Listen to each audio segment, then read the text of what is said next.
Hello everyone, আসসালামু আলাইকুম। শুভ সকাল। কেমন আছেন সবাই? এই যে আমার সকালের শুরু এখন থেকেই, সকাল 5:30 বাজে। তো মেয়ের জন্য টিফিন রেডি করে মেয়েকে নিয়ে রওনা দিলাম স্কুলে।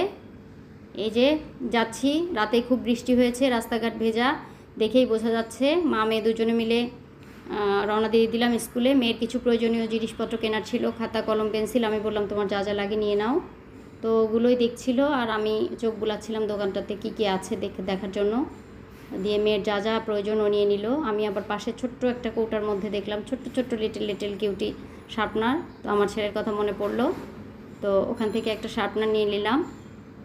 নিয়ে এই যে মেয়েকে বাই বাই করে দিয়ে আমি আবার বাসার উদ্দেশ্যে রওনা দিব। এটা মেয়ের স্কুল, মেয়েকে স্কুলে দিয়ে আমি ব্যাক করলাম। যে রিক্সাটা নিয়েছি ওটাতেই ফিরতেছি। খুব বেশি দেরি করিনি স্কুলে আমি। তারপরে রাস্তার দোকান থেকে কিছু সবজি নিলাম। সবজিগুলো নিয়ে আমি বাসায় চলে আসছি।